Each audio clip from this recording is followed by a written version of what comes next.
One Monday morning at Blue Ridge Bank in downtown Atlanta, the newly employed branch manager, Miss Susan Marley, was on edge. She was eager to prove herself after landing the prestigious job, and she believed today would be her moment to shine. As the bank bustled with activity, a middle-aged black man walked in, dressed in a simple shirt and jeans. He approached the counter calmly, his stride confident yet unassuming. "Good morning," he said to Susan. "I'd like to deposit a large sum of money into my account." Susan gave him a quick once-over and frowned. "We'll need to verify your account first," she said in a clipped tone. "Of course," the man replied politely, handing over his account details. Susan glanced at the screen and froze in disbelief. She leaned closer and lowered her voice.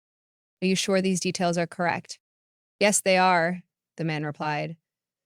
"You'll also need to prepare for the deposit. It's a transfer of $200 million. Um, Susan froze again. She leaned back and crossed her arms. "Listen, sir, we don't tolerate scams here. If this is some sort of joke, I suggest you leave before I call security." The man remained calm. "This is not a joke. Maybe you'd like to see my business card," he offered, opening his briefcase. At that moment, Amy, Susan stepped back. "No need. Scammers always have fake cards. You can't fool me. You probably think I don't know how these things work, but I do." Whispers filled the air, and some customers shook their heads. "But I'm not scamming you," the man said firmly. "You're making a mistake." Susan wasn't listening. She pointed a finger at him. "People like you always try to game the system.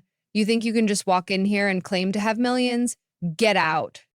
The room went silent as a tall man in a sharp suit entered the bank unnoticed. He had been listening to everything. The man in the suit walked up to Susan and the black man and cleared his throat. Uh, what's going on here?" Susan turned to him, her cheeks flushed. "Mr. Taylor, this man claims to have $200 million to deposit. I was just about to call security." Mr. Taylor raised an eyebrow. "And why would you call security for that?" "Because he's obviously lying. Look at him," Susan said. Mr. Taylor turned to the black man, recognition dawning on his face. "Mr. Daniels," he said warmly. "It's been a while. Good to see you." "Taylor," Mr. Daniels replied, with a small smile. Susan blinked in confusion. "You know him?" she asked. "Of course I do," Mr. Taylor said. He turned to the crowd. "Ladies and gentlemen, meet Mr. James Daniels, the owner of Daniels Innovations, and our bank's largest investor." Susan's face turned pale immediately. But, she stammered. "Let me make one thing clear," Mr. Taylor continued in a sharp voice. "Mr. Daniels isn't just a client. His investments are the reason this bank survived the last financial crisis. Without him, we wouldn't be here today." Susan's mouth opened and closed, but no words came out. Mr. Daniels stayed calm. "I was hoping to keep this visit low-key, but it seems that's no longer possible," he said, glancing at Susan.